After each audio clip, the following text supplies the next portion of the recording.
Desde 2017, com sua estreia em disco, Lued Luna vem construindo uma carreira pautada pela sinceridade e verdade de suas canções, pela qualidade e refinamento de suas produções, criando um universo próprio dentro da música brasileira e mundial. Em 2025, porém, ela deu passos novos e presenteou seus fãs não com um, mas logo 2 discos. Um Mar para Cada Um e Antes que a Terra Acabe são espécies de discos irmãos ao mesmo tempo em que se constroem em antíteses. Enquanto o primeiro disco ilustra minha busca por amar e ser amada, o segundo revela até onde eu posso ir para resolver essa carência, explica a artista. Hoje eu tenho o prazer de receber Lued Luna no Por Trás do Disco do podcast. Vamos falar sobre música para um papo sobre seus 2 discos, Um Mar para Cada Um, Antes que a Terra Acabe. Seja muito bem-vinda, Lued. Obrigada pelo convite. Para começar, eu queria entender como foi esse momento que você decidiu lançar 2 discos, né? Porque o segundo disco saiu meio de surpresa, você meio que surpreendeu todo mundo. Surpreendeu a mim também. Eu tinha pretensão só de lançar um disco quando eu terminei toda a história ali com o Bom Mensagem Debaixo d'Água Deluxe e no início de 2024. Eu começo essa produção, né? Eu não esperava que no final dessa história toda eu iria lançar 2 discos. É a primeira vez também que eu lanço um trabalho, que eu produzo um trabalho ao longo do ano, né? Geralmente eu paro um tempo, uns meses, fico numa imersão para poder produzir um disco.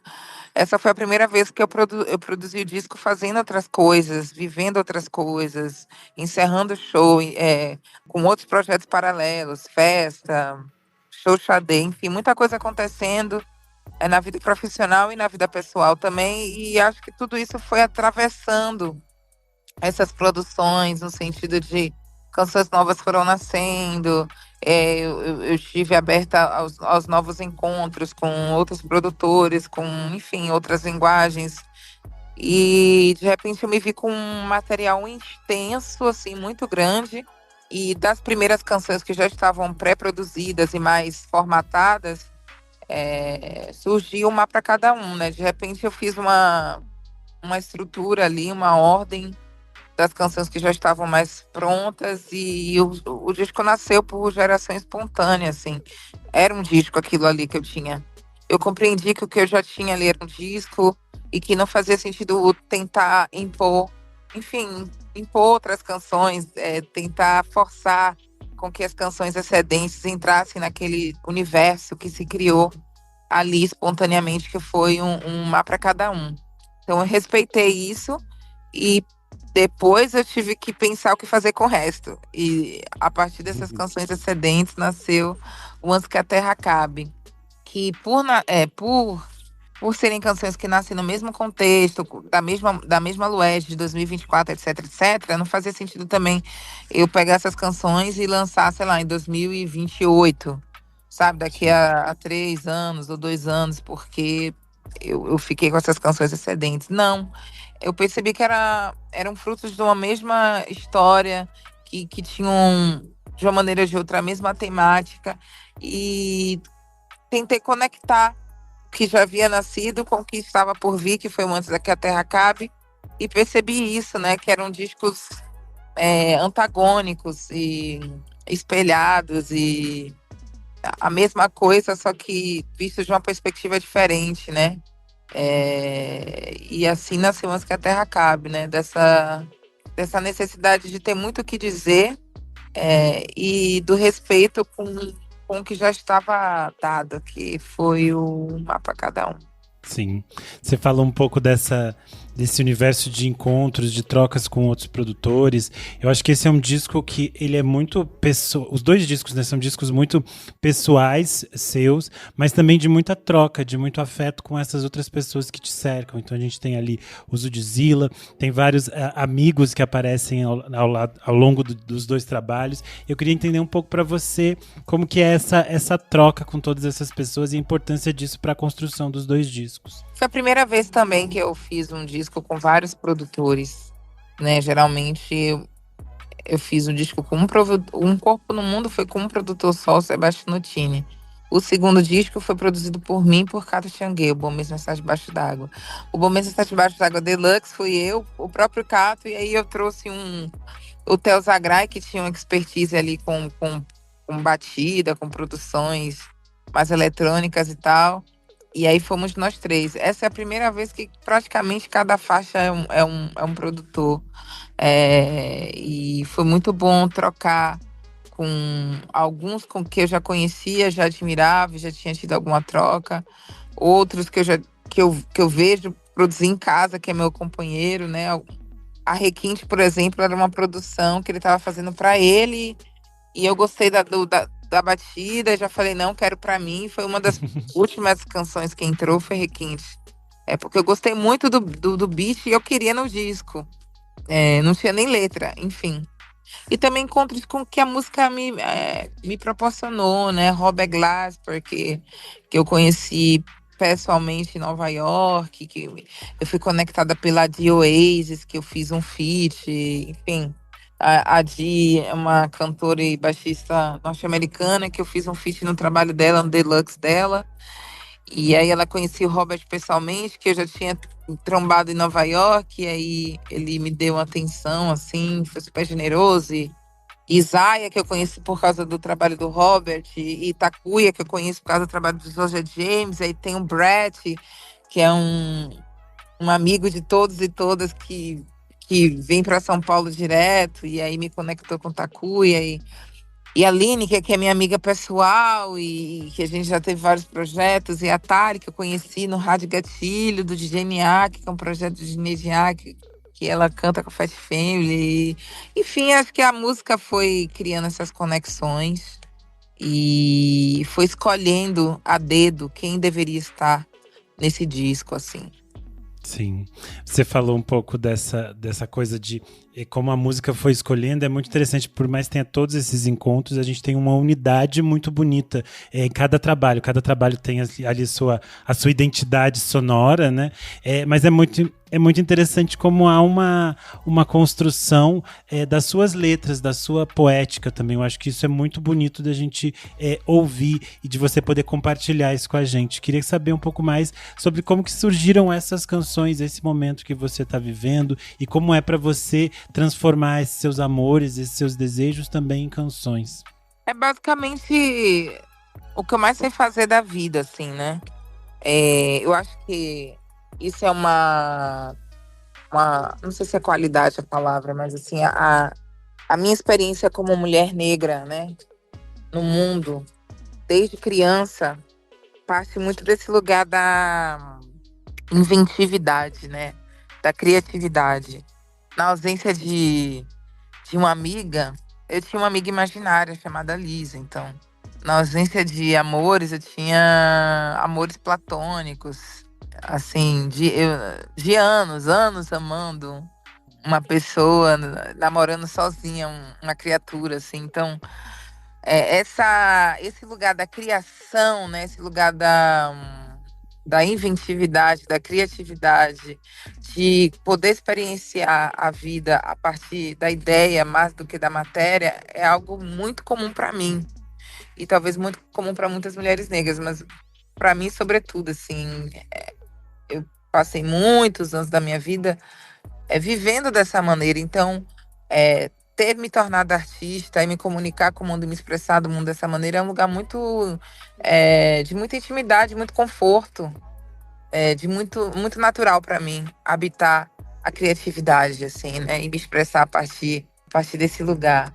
Então, essas canções são histórias que eu vivi, histórias que eu quis viver, histórias que paixões que eu inventei, amores reais e não, ou amores que só existiram na minha cabeça, ou amores que de fato foram. Tem muita coisa, né? A minha facilidade por agregar todas essas histórias, imaginárias ou não, no texto, né? E que esse texto que depois vira música é muito meu e muito próprio da minha história como mulher negra mesmo no mundo.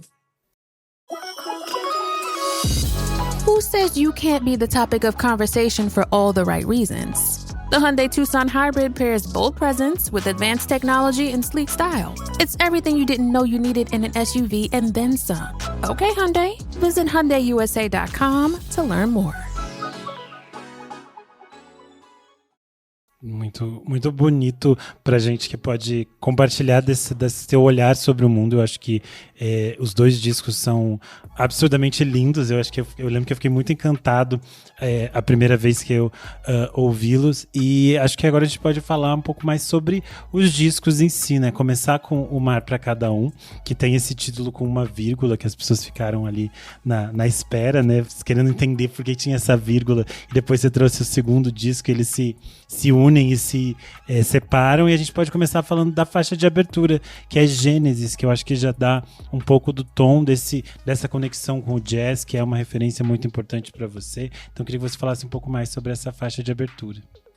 Mas basicamente é o seguinte, Gênesis traz como referência esse sopro divino que dá origem à vida.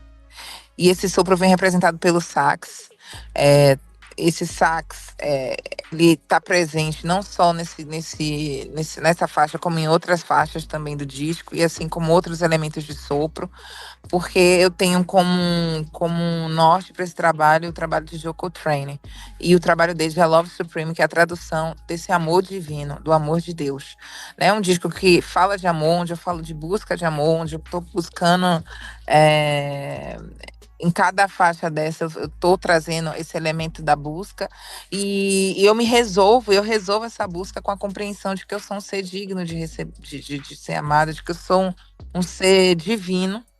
E então acho que Gênesis é essa canção que traduz o amor divino. Eu estou querendo defender que o amor está presente em todas as coisas. Entende? Eu tô querendo defender de que o amor está presente lá no início de tudo, né? Naquele primeiro grãozinho de areia, na primeira ameba, na primeira mitocôndria, na primeira célula, em tudo que é vivo. Se a gente compreende que tudo que vive foi tudo que Deus que criou a partir do sopro, então o amor está presente em tudo. É por isso que Gênesis ele tem esse nome, né? Eu tô querendo argumentar de que o amor ele é a origem de tudo, a origem de todas as coisas, está presente em todas as coisas. E ele é simbolizado aí a partir dos sopros. Tanto o sax, como o trompete, como a flauta xamânica. Ao longo do disco, esse sopro vem aparecendo, entendeu? Sim, faz total sentido. Eu acho que é uma abertura muito, muito bonita. E é interessante que logo na sequência vem a faixa Karma, que já é uma parceria sua com o Zudzilla ali na produção. E eu acho que a gente está falando de amor, né? Então, se você puder falar um pouco sobre Karma.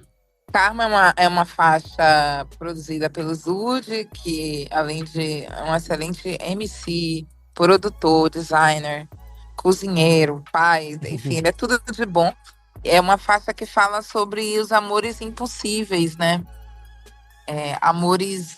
Os amores impossíveis de se realizar na vida, no presente, na matéria. Ou seja, um amor que é recíproco e que aí eu trago como explicação para esse sentimento a ideia de karma, que seja algo que se repete em algumas vidas. Então eu sinto o que eu sinto porque eu já senti isso antes, eu sinto porque esse amor é anterior a essa vida. Mas, no entanto, não vai ser nessa que a gente vai viver. É uma coisa muito que a Erykah Badu tem numa canção dela, Next Lifetime, que ela fala, I guess I see you next lifetime, eu espero te encontrar na próxima vida. Então também tem essa referência da Badu, da ideia de karma, da ideia de relações kármicas, de contratos kármicos, de amores e de encontros que vêm de outras vidas, mas que nessa, como diz o tarô e como diz, enfim, os búzios, né, não faz sentido, não vai se concretizar. Aí vou ter que, como Erykah Badu, me encontrar na próxima Next Lifetime. Só na outra encarnação, né? Essa não vai rolar. A gente chega então na faixa de número 3, que é Kyoto, que é uma produção sua com o Duda Halpe. Queria que você falasse um pouco mais dessa, que tem uma letra super bonita também, falando desses amores, desses encontros. Legal. O Duda Halpe é um excelente produtor, um gaúcho. Eu conheci ele a partir dos trabalhos de outras pessoas, inclusive ele já produziu Vitor Xamã, uma galera, e aí ele tinha muitos beats, e essa foi uma das que eu mais me apaixonei, do catatal que ele me mandou, assim, pelo WhatsApp. E aí eu fiz essa música a caminho de Kyoto mesmo. A caminho de Kyoto, que eu tive a oportunidade de cantar num festival chamado Kyoto Phony, no Japão. E a caminho de Kyoto, nessa viagem longa, né, que é cruzar o planeta para ir para o Oriente, eu tive um sonho. Então, essa canção, essa letra fala muito do amor. Como eu disse antes, né, é o amor em várias perspectivas, esse disco, né, esse álbum. Sim.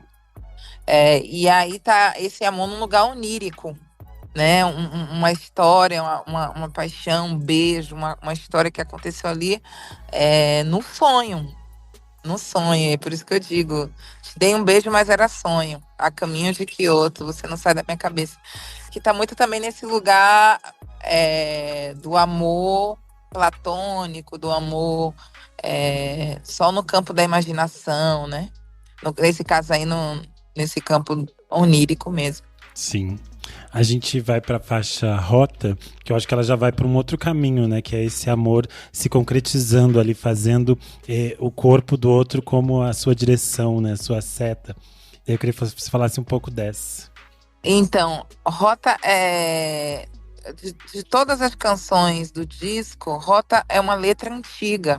Eu já tinha letra e melodia dessa canção num caderno antigo. Engraçado. E eu fiz para uma menina baiana que eu era muito apaixonada. E ela era negro com japonês. Olha que engraçado. E agora que eu tô percebendo que ela vem logo depois de Kyoto. Sim. Era uma menina afronipônica e mistérios são porque ninguém contou, porque ela era muito quieta, né? Ela era negra, negona, assim, só que com um jeitinho mesmo, assim, de japonês, mais calada, mais tímida, mais quieta, com o olho bem puxadinho de japonês. E aí, por isso, eu achava ela muito misteriosa. E aí eu falo, mistérios são porque ninguém contou, revela-me seu segredo. Porque mesmo com essa quietude e tal, com esse mistério, ela era muito encantadora, muito magnética.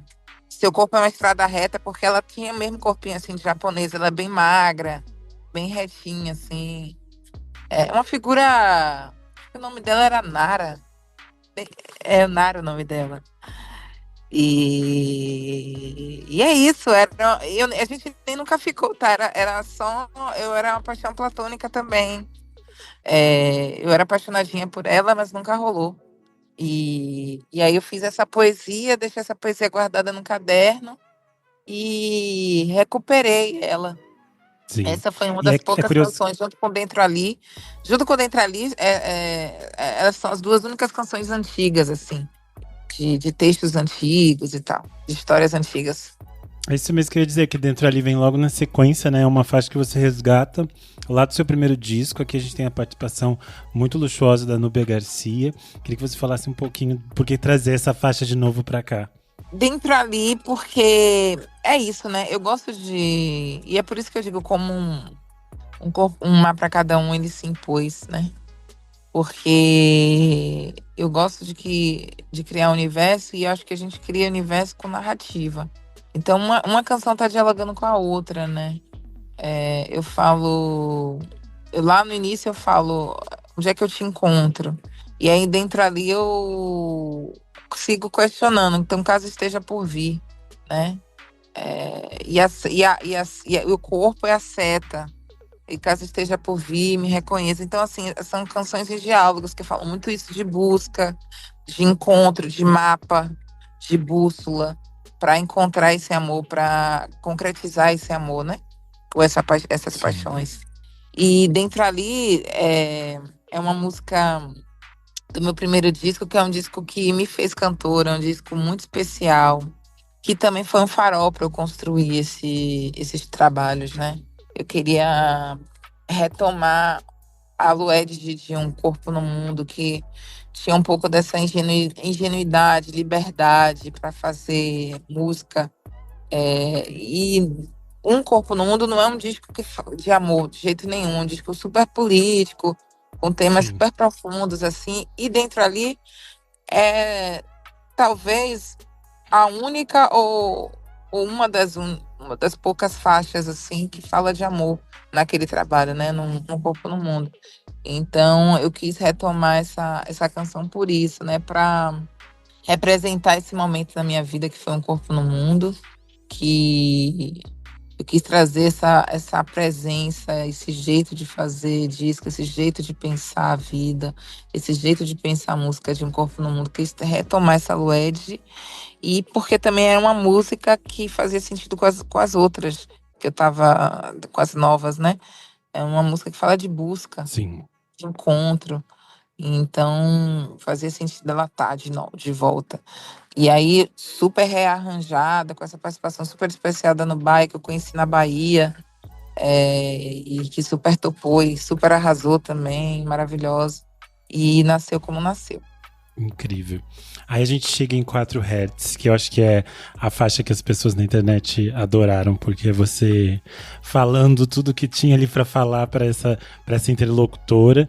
Eu acho que ela funciona aqui como uma espécie de interlúdio, né? Mas ela é muito forte, acho, pelo discurso que você está fazendo. E eu queria que você falasse um pouco sobre essa canção. Essa faixa é especial. Eu peguei um áudio de WhatsApp, numa conversa com uma amiga minha na época. É minha voz conversando com essa amiga, e coloca uma frequência ali, uma frequência binaural de 4 Hz, né, que tá ligada à intuição, escuta interior, cura e tal. E o piano. E ela vem mesmo com essa ideia de interlúdio para fazer uma ponte com a segunda parte do disco, com a parte final do disco, né? Acho que ali é a expressão de um tipo de amor. Ali é a expressão do meu amor. É assim que eu amo as pessoas, cuidando da vida delas, me metendo na vida delas, brigando, puxando a orelha, sabe? Eu não sei se é o jeito certo, mas é o jeito que na época fazia sentido para mim e para essa relação e para essa amiga, né? Então eu dando um puxão de orelha assim nessa amiga, e a expressão desse meu amor por ela, né? Desse meu cuidado por ela, dessa minha vontade dela despertar para o que na minha perspectiva era o certo, né? Então aí a gente tem o amor numa dimensão da amizade, né? Fraterno, nesse lugar. E é um puxão de orelha que serviu pra muita gente quando ouve o disco, né? Achei interessante a relação que as pessoas têm com essa faixa em específico. E aí a gente segue pra a próxima canção, que é de número 7, que é Harém, que tem o seu encontro aqui com a Aline, que eu acho que você falou, né? Que é uma amiga próxima sua. Queria entender um pouco sobre essa troca de vocês duas. Uma das maiores artistas do Brasil atualmente, na minha opinião. A gente já teve muitas oportunidades de fazer muitas coisas juntas, shows, projetos, enfim. As pessoas demandavam muito, né? Acho que pelo fato de ver a gente sempre junta e fazendo alguma coisa junto, participando do Rock in Rio, não sei o que e tal, tal. Então as pessoas começaram a demandar por o registro disso, né? Da gente cantando juntas, efetivamente. Então acho que foi a oportunidade para registrar esse nosso encontro na vida, né? E na música, ter isso registrado e dar esse presente para o público, que a gente partilha, né? Que gosta tanto de mim quanto dela. E também porque é uma conversa entre amigas, né? Também. A Boca do Vento é uma fofoca que uma amiga conta para outra, dizendo: olha, fulano não presta, tal. Então, eu percebi que era música que era um diálogo. E fazia todo sentido ter esse diálogo com uma das maiores cantoras do Brasil, que é a Lineker. Maravilhoso. A gente vai então para Gamboa, que é uma faixa sua com produção do Curumim. Queria que você contasse um pouco mais sobre esse cenário que você evoca aqui. Então, Curumim, eu adoro o trabalho dele já há muitos anos, sou fã, conheço a discografia dele toda. E ele é um excelente produtor, né, dos próprios trabalhos. E aí, quando eu chamei ele, eu queria ter uma música como ele, assim, tipo, eu vou chamar o Curumim para fazer uma coisa, os primeiros discos ali, trazendo a referência do samba rock e tal. Eu acho que eu quero uma coisa mais brasileira aqui. E Curumim vai ser perfeito. Ele tinha essa pesquisa com samba rock e tal, bem paulistano e tal. Então vou pedir para ele fazer. Só que aí ele foi para Bahia.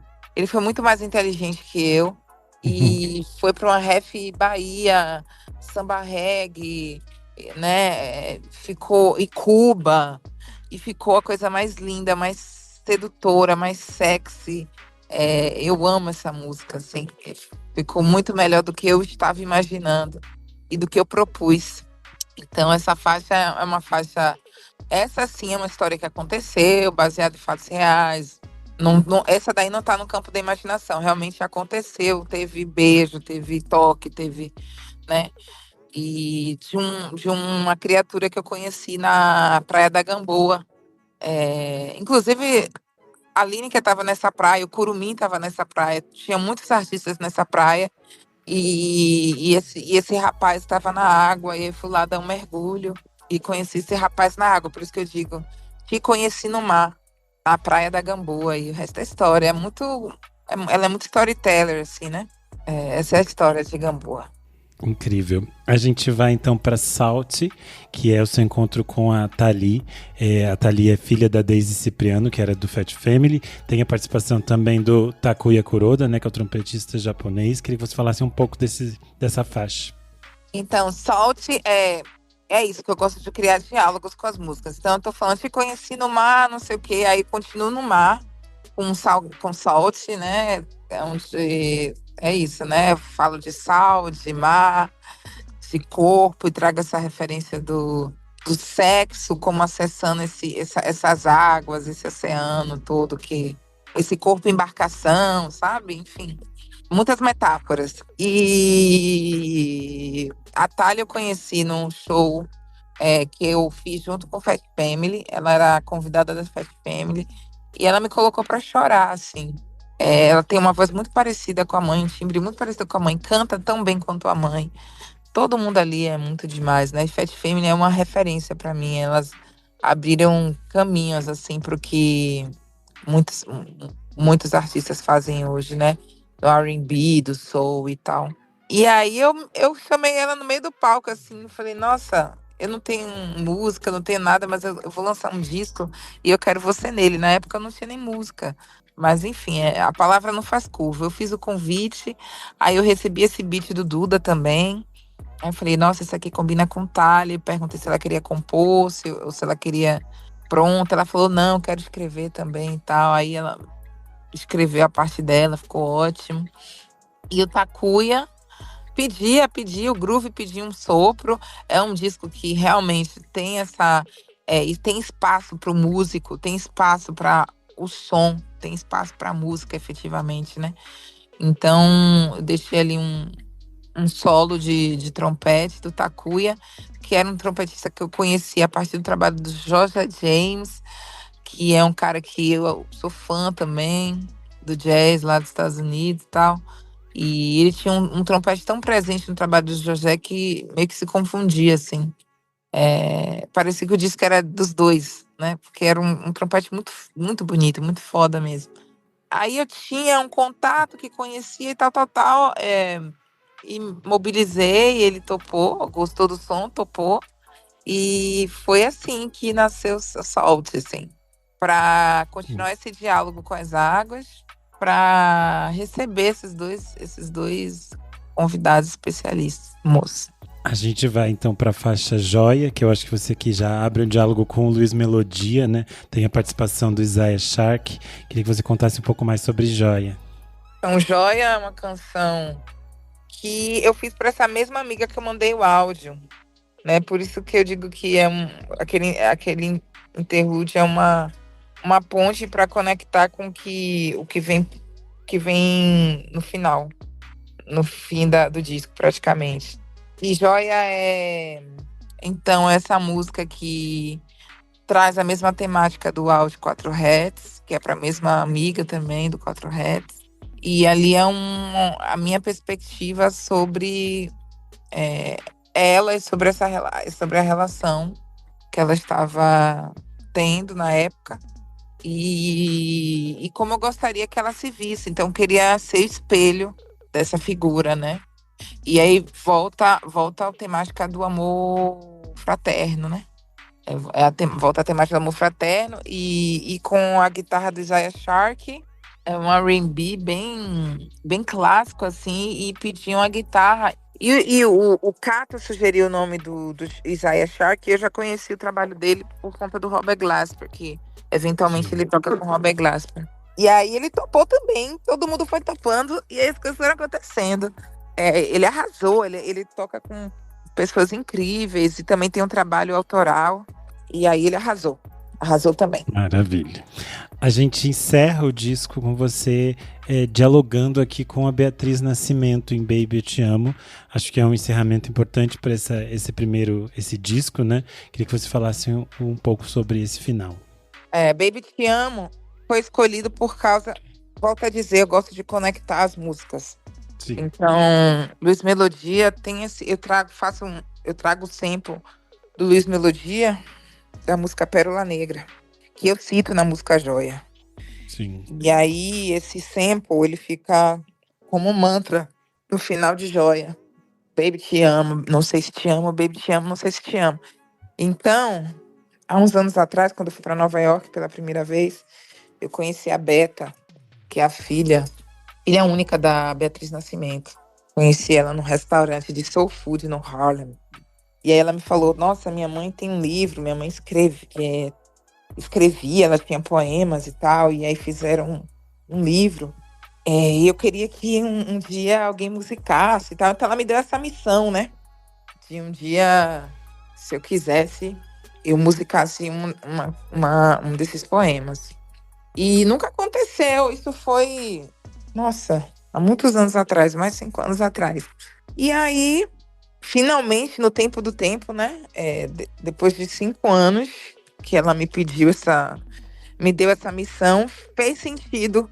Eu fui lá, eu resgatei esse livro, li as poesias e vi essa Baby Te Amo. Eu falei, nossa, era uma das poucas poesias de amor também no livro, não era um livro só sobre amor. Então, era uma das poucas poesias de amor e que tinha esse título que conectava com o Baby Te Amo dos Melodia, né? Do refrão. Sim. Foi por isso que ela foi escolhida. E aí eu coloco como participação especial também a Karina Servi, que é uma terapeuta de sound healing, que tá tocando flauta xamânica. Esse disco, ele tem como característica também, como eu disse antes, a presença dos sopros. E nesse caso, a presença dos sopros, desse sopro voltado para o sound healing, né? Para cura. Então, sim, é um disco com camadas sutis, assim, né? O som aparece com propósitos diversos, né? É música, mas também é sound healing, mas também é cura, mas também... Entende? Eu quis propositalmente mexer com essas frequências. Eu quis propositalmente colocar esses sons para acessar o meu público, não só a partir da poesia que eles estão acostumados, né? Mas a partir também de lugares mais sutis. E é por isso que eu termino o disco assim, com a poesia, mas também com o som. Eu inicio com som e termino com som, sabe? Com o sopro. Hey, it's Paris. You know I love sparkly things, right? Like stars. Duh. And thanks to Hilton and AutoCamp, I just slept under them. Picture me, serving looks by the fire outside my luxurious Airstream, making s'mores with the kids, while a national park is our backdrop. The great outdoors meets Hilton hospitality. That's hot. Explore all the new ways to stay at Hilton.com. Hilton for the stay. Encerrado aqui o Mar para Cada Um, a gente vai para Antes que a Terra Acabe, que já começa com Apocalipse, com participação do Seu Jorge, do Arthur Verocai, produção do Feijuca ao seu lado, e acho que já dá o tom, né, bastante do que a gente vai ter nesse outro disco, de como ele é a antítese do primeiro disco, de como ele vai para outro caminho, né? Queria que você falasse um pouco sobre Apocalipse. Apocalipse é uma canção minha mesmo, só mas com participação do Seu Jorge, E eu trago esse nome para fazer antítese com Gênesis, que é a primeira música do disco anterior. Como eu te falei, eu queria fazer um disco espelhado, né? Então a primeira música de um se chama Gênesis e o outro é Apocalipse, trazendo essa referência mesmo da bíblica, né? É uma música que fala muito sobre desejo, é nu e cru, assim, é um disco, sim, um mar para cada um. Eu tô buscando um amor telúrico, um amor etéreo, né? Um amor divino. Antes que a Terra acabe, eu tô buscando um amor telúrico, né? Um amor que as faixas que você me perguntou, eu contei histórias oníricas, histórias platônicas, a paixão que não se realizou, etc, etc. Em um Antes que a Terra acabe, praticamente todas, né? Em uma para cada um. E Antes que a Terra acabe, eu quero a matéria, estou vivendo na carne essas histórias, não é só na minha cabeça. Né? Então, o amor está na dimensão da paixão, o amor está na dimensão da carne, do desejo, do sexo, né, daquilo que se concretiza. E Antes que a Terra acabe, inaugura esse momento, né, enfim, independente do que aconteça com o mundo, a minha demanda agora, a minha urgência é por viver essas paixões e realizar essas paixões, não ficar só imaginando elas. Então, Antes que a Terra, o Apocalipse vem muito nessa perspectiva, para inaugurar esse novo momento, essa nova narrativa, esse argumento do disco como um todo, que é o Antes que a Terra acabe. Sim, é interessante que você falou disso, das canções que tocam nesse lado mais do amor real, do amor do toque, que é bem o que a gente vai ter em Pavão, a faixa número 2, né? Com participação da MC Luana e do Rhapsody. Queria que você falasse um pouco mais dessa canção. Pavão é sobre reconhecer que a gente não se mobiliza só pelo amor, né? Ou aquilo que a gente chama de amor pode não ser amor. Pode ser ego, pode ser necessidade de inflar seu ego, pode ser necessidade de ser validada, necessidade de autoafirmação, né? Tanto o primeiro disco como o segundo disco é muito sobre expor a minha humanidade, né? Expor a nossa humanidade, expor as nossas contradições. É por isso que é um disco dual, por isso que são dois discos, né? Por isso que a estética toda das fotos é muita luz e muita sombra, né? Esse jogo de luz e sombra, de claro e escuro, porque o ser humano é isso, né? E eu acho que Antes que a Terra acabe como um todo, escancara essa minha humanidade, né? E por ser mais terreno, mais ordinário, mais sacana mesmo, o segundo disco, a gente vai ter esses elementos presentes, né? Em Pavão a gente tem ego, né? Sei lá, em Ioiô a gente tem a responsabilidade afetiva, em Imã a gente tem a traição, sabe? Cada faixa dessa vai ser um pecado diferente. Enquanto que uma para cada um é sobre buscar esse amor romântico, buscar esse amor divino, a expressão desse amor fraterno, é tudo muito mais bonito, né? E Antes que a Terra acabe também é bonito, mas bonito de outro jeito, né? Um jeito mais ordinário, mais imoral, mais ilegal, Sim. como eu canto, né? Em outras canções. E Pavão é sobre ego, sobre precisar seduzir o outro para alimentar a autoestima, para alimentar seu ego, para se sentir bonita, desejado, porque em algum momento eu não fui essa pessoa bonita, eu não fui essa pessoa desejada. E talvez em algum momento da minha vida essa foi uma demanda. Então, precisa reconhecer porque eu tô seduzindo e paquerando e me relacionando com essa pessoa porque eu gosto dessa pessoa, ou porque eu quero que ela goste de mim, ou porque eu quero que ela diga que eu sou foda e bonita, etc. É sobre a pessoa, é sobre amor, é sobre as minhas carências, né? Então é sobre isso, Pavão. Imã, que você falou um pouco antes, também essa faixa que fala aí de um universo mais real, mais palpável, fala um pouco desses desejos que você veio falando por aqui. Queria que você contasse um pouco mais sobre essa terceira faixa. Então, Imã é sobre traição, sobre amores proibidos, é sobre amores ilegais, amores imorais, coisas que desde que o mundo existe, sabe? Se apaixonar por uma pessoa que já tem uma relação, ou ter uma relação e se apaixonar, e, e ficar nessa sacanagem que existe desde que a monogamia existe a traição, existe o traído, o corno, a adúltera, o adultério, é sobre adultério, basicamente. Tá muito explícito na letra, assim, o conteúdo da música. A gente vai então para a faixa de número 4, Mara, que tem ali a participação do Milton Nascimento. Queria que você contasse um pouco mais sobre esse encontro. Eu sei que essa é uma parceria sua, né, também a faixa. Queria que você falasse um pouco mais sobre ela. Mara, eu fiz para uma ex de Brasília. Basicamente é uma ode a essa beleza, tanto da cidade como da pessoa, fazendo um paralelo entre a cidade e essa pessoa, né? Brasília, ela tem muitos IPs de todas as cores, por isso que eu falo IP de qualquer cor, porque tem IP amarelo, tem um roxo, tem um branco, e acho que na primavera a cidade fica toda florida, fica maravilhosa, linda. Então eu vou construindo esse paralelo assim com a beleza da cidade de Brasília, que parece não ter, mas tem muita beleza lá em Brasília. E Milton, porque ela gostava muito do Milton, e eu também amo o Milton. Milton tá dentro do tripé dos artistas que são referências para mim. Djavan, Luz Melodia, Milton. Enfim, para mim ele tem o falsete mais lindo do planeta, que bota qualquer um para chorar.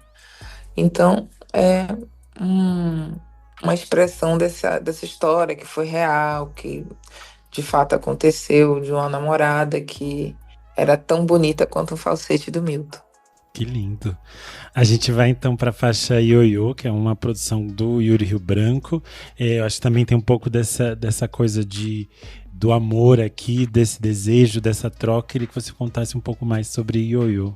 Ioiô eu fiz pro meu marido, que é meu companheiro de vida, assim, e a gente é casado há 7 anos, né? 7 anos. Então, é a minha primeira relação longeva, assim, estável, de muito tempo.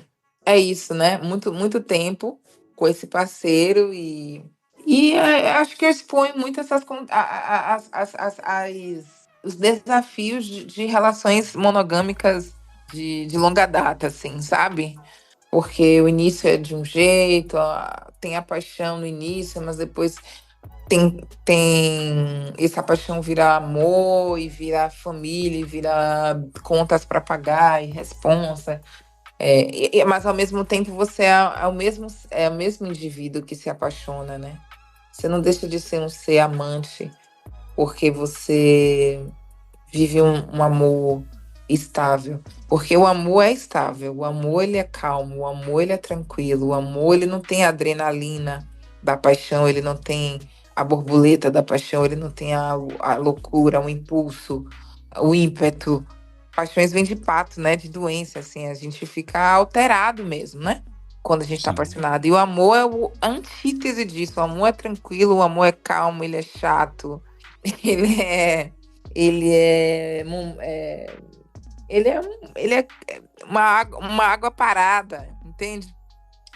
Mas uma água parada limpa, uma fonte limpa de água inesgotável, né? E a paixão não, a paixão é mar revolto, é um monte de coisa.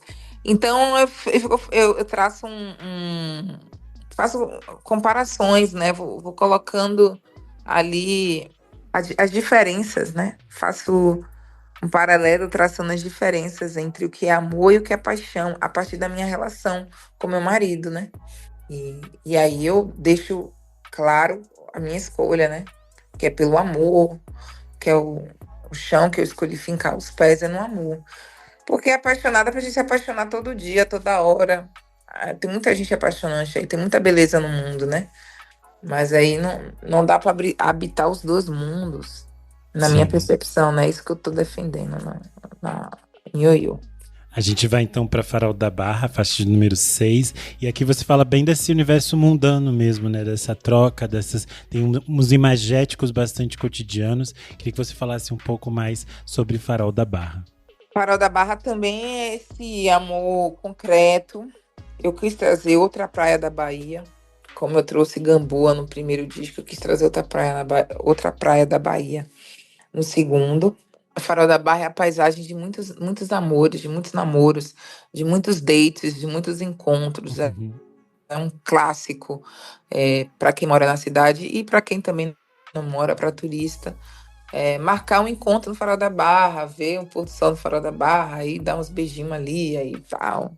Enfim, é um clássico para quem é de Salvador. E também traz o amor nesse lugar onírico. Olha só, agora que eu tô pensando.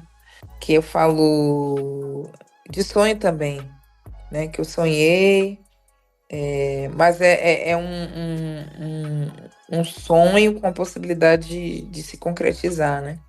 Porque eu faço o convite, né? Vamos ali tomar um café no Farol da Barra e tal. E sobre esse amor, ai, sabe, as brincadeirinhas gostosas, sabe? Um date, uma cerveja ali, Farol da Barra, tomar um café. Essas coisas que é própria de início de relação, própria de paixão. Na verdade, o disco inteiro é permeado de paixões, enquanto que eu tô buscando amor. Um amor mais profundo no primeiro, no segundo é tudo muito mais furtivo e apaixonado. Acho que aí quando a gente chega na faixa Cegas, que é a de número 7, a gente tem um pouco mais dessa paixão ali, te deixando perdidos nesse mistério, né, desse amor. Queria que você falasse um pouco mais sobre as Cegas. As Cegas é uma música minha e da Emily Lapa, e era um retrato da nossa relação. Ela era minha namorada na época, ela também é compositora, e a gente estava no início da relação e coisas mágicas aconteciam. Eu sempre fui muito holística, assim. Banho de Folhas, por exemplo, é uma canção de autoria minha e dela também. Então, é uma canção também antiga, que tá no bojo aí dessas canções que são antigas, que eu retomei, e que entra nesse disco porque trata desse amor que é apaixonado, que não tem explicação, que dá medo, que dá tudo que causa agonia, confusão, caos, desejo insano, tá presente nesse antes que a Terra acabe, ou seja, se um mar para cada um ele é fluido e águas tranquilas, antes que a Terra acabe é fogo, é vulcão, é lava da paixão, é tudo isso. Então as canções, elas se conversam muito nesse lugar, né? Sim. Paixões e não sei explicar, e meu Deus, o que é que eu tô sentindo? As Cegas é muito sobre isso. E é interessante, tem muito de desejo nesse disco, né? Acho que quando a gente chega então em Bonita, que é a faixa de número 8, tem bastante essa coisa de mostrar o seu desejo, criar um poema para essa pessoa amada. E eu acho muito bonito que você tem aqui um encontro com a Laíde Costa. Queria que você falasse um pouco sobre isso. Minha primeira bossa nova, né? Decidi fazer uma bossa e precisei pedir licença para quem veio antes. A Laíde é essa referência. Ela construiu esse movimento, apesar de ter sido apagada em determinado momento da história, ela vem se reafirmando nesse lugar, né, da importância dela nessa história da bossa nova no Brasil. E não poderia ser outra convidada. Bonita também está muito nesse lugar desse amor proibido, dessa coisa escusa, dessas paixões escusas, né? Que você tem que esconder, que não pode vir a público, não pode vir à tona, do proibido, da sacanagem. Tá muito nesse bojo também como todas as canções desse disco, volto a dizer. Tudo que gera confusão, caos, gritaria, tudo que é terreno, tudo que a gente já conhece. Assim, não é novidade para ninguém. Eu acho que é um disco que me humaniza tanto ou mais que o primeiro disco, né? Porque são histórias ordinárias, histórias comuns, histórias que a gente escuta por aí, que todo mundo vive, ou já viveu, ou vai viver, ou já escutou falar, né? Tanto é que você fala em Requinte, que é a próxima faixa, você fala pura sacanagem mesmo, né? Eu acho que tem um pouco dessas conexões que você falou. Exatamente, Requinte É muito isso. A Requinte se conecta muito com a ideia do primeiro disco também, porque eu falo, amar só é ainda melhor do que não amar ninguém. Ou seja, é muito sobre como algumas mulheres, na busca de amor, se submetem às paixões, a sexo casual, a relações que não têm uma troca recíproca, etc., para viver o amor de alguma forma, né? A gente às vezes se submete a isso, né? De preciso me sentir tocada, preciso me sentir querida, preciso me sentir desejada. E isso não é o amor que eu busco, mas talvez é o amor que eu possa viver, né? Ah, com esse homem casado, ou com esse homem descarado, ou com esse homem que me trai, ou com essa mulher que seja. Então, requinte é muito isso, assim, é mero requinte o que você quer fazer.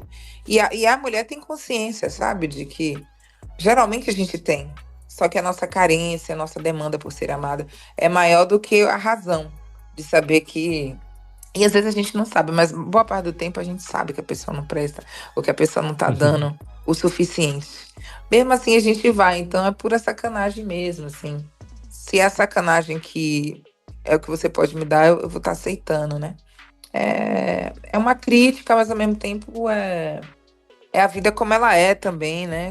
Histórias Sim. comuns. Eu digo, esse disco é muito ordinário como um todo. Nada incomum, nada que não seja usual, sabe? Sim. A gente encerra então esse disco com Outono, né, que tem a participação do Robert Glasper. É um fechamento aqui de luxo para essa jornada que a gente fez nesses 2 discos. Queria que você falasse um pouco mais sobre essa faixa. Eu acho que o disco nasce em outono, né? O disco nasceu maio ali, maio início, e final de outono para início do inverno. Mas basicamente mais outono do que inverno. E outono é a estação que encerra, né? Encerra esse verão.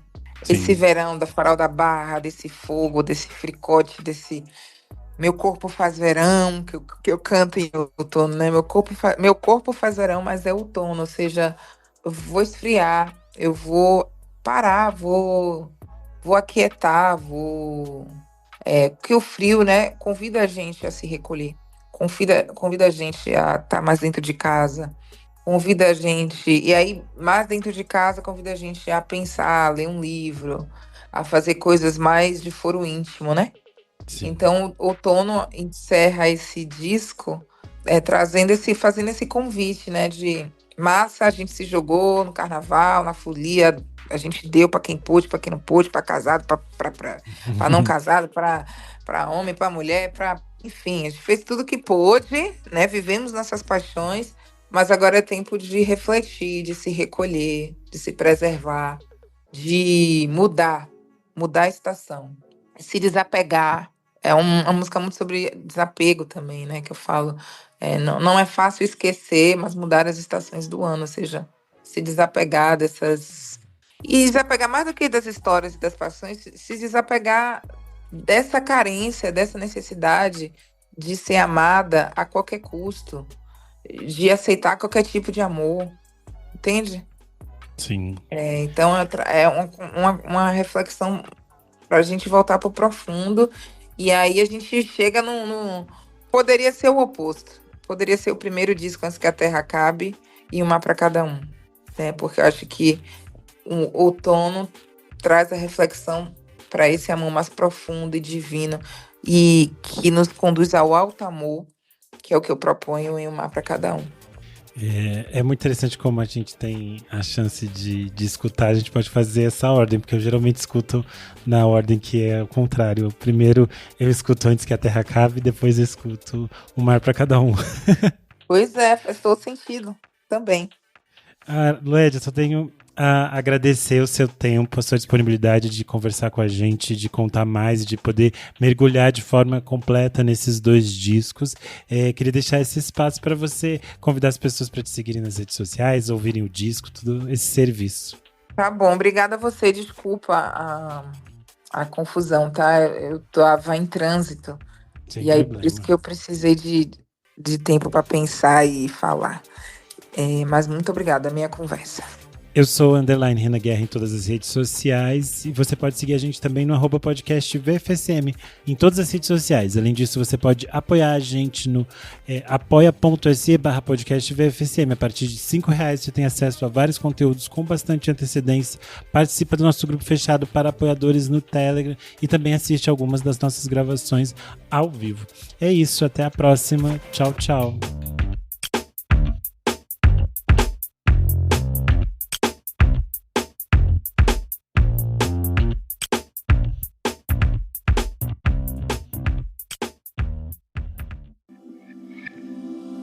Esse podcast foi editado por Nick Silva. New season, new chaos in college football. Let's go! Big stage, big opportunity. This Labor Day weekend, the wildness lives on ABC, ESPN, and the all-new ESPN app. What a way to start! Featuring top 10 teams like Clemson, Notre Dame, Alabama, and LSU, and Bill Belichick's debut at North Carolina. It's so special when these teams collide. Don't miss a lineup filled with electric matchups. Welcome back to college football. Kickoff week presented by Modelo. Labor Day weekend on ESPN and ABC. Also available to stream on the all-new ESPN app.